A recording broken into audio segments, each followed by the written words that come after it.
You weren't supposed to see this video. No, really. Out of millions? This video? That's not random. And if you're still here, I already know something about you. You felt it. That invisible paralysis. That voice whispering. Don't try. What if you fail? What if you look stupid? That's the curse. The curse of being too clever to try. And it starts way earlier than you think. You're 11. The teacher asks a question. Your brain lights up. You know the answer instantly. But your hand stays glued to the desk. Why? Because in 2 seconds, you've already imagined every worst case scenario. What if it's a trick question? What if I'm wrong and everyone laughs? What if I'm right and they call me a know it all? In your head, every outcome ends with you losing something. So you choose silence. And honestly, it feels smart. But then Anastasia, from row, fearless, shoots her hand up and blurts out the exact answer you are thinking. And here there's two outcomes or thoughts in your mind. She gets it wrong. Teacher goes, not quite. It was actually a trick question. And you feel that tiny wave of relief.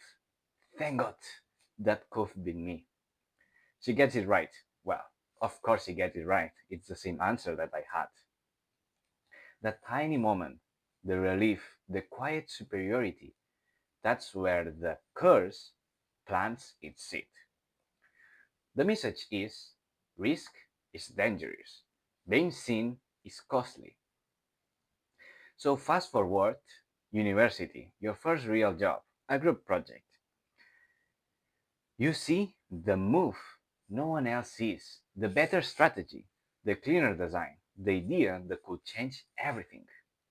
But now the stakes feel even higher and also bigger because speaking up doesn't just mean answering a question anymore. It means taking responsibility. It means I'll lead. The result is on me. And if it flops, it's not abstract. It's your failure. Your name on it. So you stay quiet. Let someone with your half skill step up instead. And of course, they fumble. But they get feedback and they improve. And somehow, they look more confident each time. Meanwhile, you stay on the sidelines. The smart one, the one who never risks being wrong in public. And the course whispers the perfect lie. See, if you don't try, you can't fail. If you mess up, you think, lucky. If they mess up, you think, lucky I didn't volunteer. If they succeed, you think, I would have done it better, and also without putting anything on the line. But here's the real truth you're not afraid of failing, you're afraid of owning the failure. You're afraid of giving people proof that the perfect, quiet, smart version of you can crack. And here's the harsh part no one says out loud. Most people aren't waiting to laugh at you. They are too busy worrying about their own image and their own problems that they don't have time to think about you. And the few who do judge you, they need you to stay silent because if you ever step up and succeeded, their excuses will fall apart. That's the curse in its purest form. It doesn't just keep you from failing, it keeps you from leading, it keeps you from being seen, and the moment you dodge responsibility, you also dodge the possibility of success. And trust me, I wasn't above any of this. I used to think I was better than the people who tried and failed. I only do when I know I'm 100% sure I won't fail. It was like I didn't need to prove anything to anyone, not even to myself. But life keeps moving. And for me, the push, the one I didn't know I needed, came from my grandpa during a small trip to China. I was there with my cousin, going from place to place, doing the usual sightseeing. But inside, I was the same kid from the classroom, silent, hesitant, scared of being seen. I held back even when I knew exactly what I should do to enjoy myself more, to just live more. And the turning point came during the last week. At first, the places we visited were quiet because barely anyone had the time to go because it was during working time. But as the local holidays started, the street started to fill up really well, a lot. And my cousin introduced me to his friend, and that's when the curse started to crack. Here's something you should know. I look Chinese, default skin, default face, but my spoken Chinese, not that great. I moved to Spain when I was 5. I'm in a village of 1,000 people. None of them are Chinese. And the only time I used the language was with my parents. So that day, we were all at a table and they suggested to play this dice game while we were waiting for the food, right? And I wanted to say yes, but I didn't understand the rules, partly because of the language and partly because of the curse. So, of course, I tried to decline. But then something clicked. A tiny voice inside said, just try. So I joined. And of course, I messed up the rules, did a bunch of nonsense moves, and everyone just laughed with me, not at me. And for the first time, I didn't care what they thought. I was there, present, enjoying the moment. And later on, one day we were walking, me and my cousin, through a narrow street, and he asked me, so, did you enjoy the trip? Was it worth it? What did you learn? And I froze because deep down I knew the truth. I could have enjoyed the trip more. I could have tried more, failed more, but I didn't. And then came the final moment, the one I'll never forget. Near the end of the trip, I was eating with my dad and his friends, and also my grandpa. At one point, my grandpa looked directly at me with that face of, your turn, make a toast, try this black wine. And I was scared, but also knew exactly what to do. It was really simple. Pour the wine, stand up, make the toast. But I froze again until my grandpa looked at me a second time and made eyes of, what are you waiting for? And he was right. So I poured the black wine, stood up, made the toast, and of course, the wine was horrible. I'll never drink that again. But the moment, I'll remember it forever. Because that tiny push he gave me, that was the spark. The push I didn't know I needed.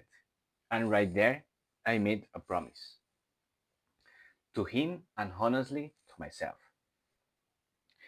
Next time we see each other, you're going to see someone who dares, someone who tries, someone who's willing to fail, someone who turns the quiet world in his head into loud action. So I started collecting these small moments, moments of trying, moments of failing, experimenting, and each of them terrifying, but also absolutely worth it. Teacher asks something, I raise my hand. A new event where I could learn something new, I went out of my home and go direct to the event. A situation where someone needs to propose ideas and take responsibility, I volunteered. A risky idea for my final degree project, I didn't care if I might fail. I went for it anyway.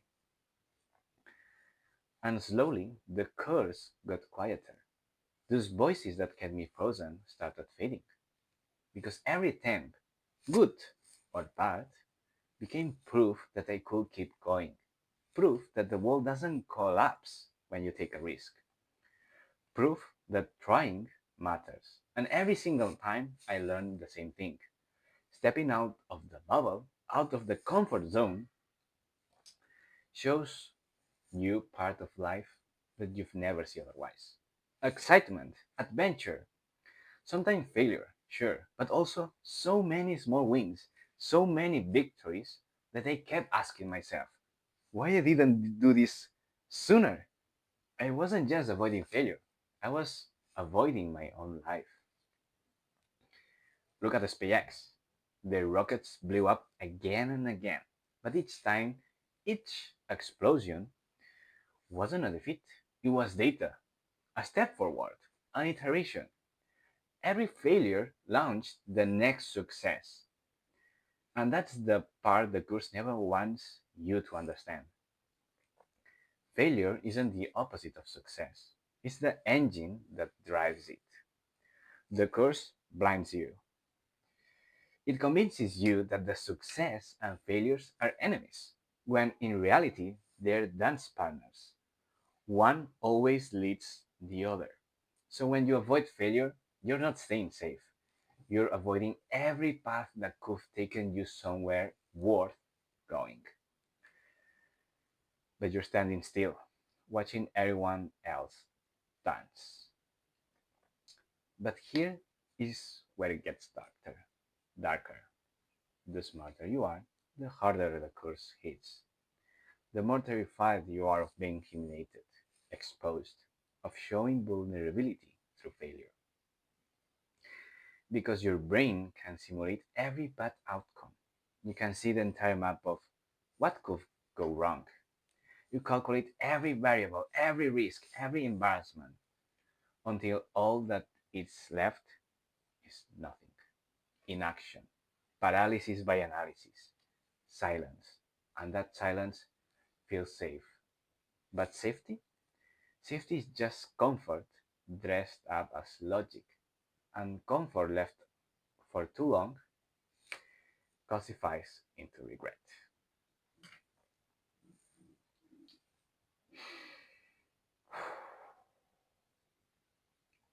So, what are the three steps or the antidote to this curse? The first one is dare to be. Dare to be the person who shows up imperfect instead of the ghost who never shows up at all. Next time you feel freeze, ask, am I protecting my ego or my future? If it's the ego, whisper out loud, this is the arena. I'm stepping in. That single sentence is you daring to be the version that actually exists in the world, not the perfect one in your head. Step number two, dare to try. Small, fast, daily. Dare to try before you're ready. Because trying is the only way being turns into evidence. Real dares you can do in the next hour are, for example, sending the message you've been rewriting for 3 days. Pitch the idea in the meeting, even if it's 160% form, even if it's not perfect. Post the ugly prototype with the caption version zero point 0.1 need feedback. Walk up to someone and say, hi, I'm nervous, but I wanted to talk to you because the other day you were talking about something really interesting. This costs almost nothing and teach you everything. This is safe to fail territory. You're not gambling your whole identity. You're just shipping version 1 of yourself. Remember the data points. And the third step is dare to fail. And every turn becomes outcome into fuel. Once you step into the arena, only two things can happen. You fail or you win. Both are gold. After every attempt, win or lose, take a 90 seconds and ask, what actually happened? What did I learn? What's the next 1% move? One line in your phone is enough. Do this every single time and you'll quietly build a ultimate secret weapon. A backpack full of survived failures and collection of wins. tiny victories, happy surprises, awkward flops, and sometimes straight up massive triumphs. Your brain starts talking like a veteran instead of a warrior. Whatever happens today can't be worse than the time I finally hit publish and then immediately found three typos in the thumbnail. In comparison to that backpack of a full set of wild experiences, the new thing you're scared of, it's suddenly no big deal. Failures stop feeling like disaster. They're just another item in the backpack. And wins stop feeling like lucky accidents. They're proof you're on the right path. And suddenly, every day feels like Saturday. New challenges, new laughs, new stories, experiences. No more boring Mondays.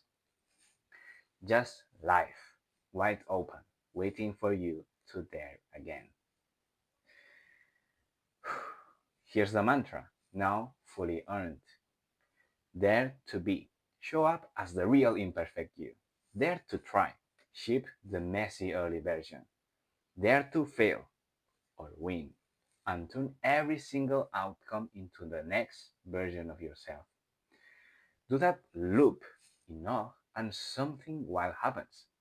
Your cleverness stops paralyzing you and becomes the fastest iteration engine on the planet. The course is dead. What's left is unstoppable. Your homework is simple. Pick one tiny dare from step 2 and do it in the next 24 hours. Then come back and comment, I dared something, plus what happened. And I'm pretty sure most stories will be wins. But even if it's a total flop, that's perfect too. Because the magic isn't in the outcome. The magic is that I have to try slowly turns into I want to try. I'm reading every single comment on this video for the next week, so please comment down below. So again, you didn't find this video by accident. This is your personal what are you waiting for moment. Dare to be, dare to try, dare to fail, and also dare to win. Thank you for watching the video. Thank you for watching to the end. Hit subscribe, and I'm shipping my final university game before 2026, and I want you right here with me for every crash, every win, and every ridiculous in between. See you in the arena.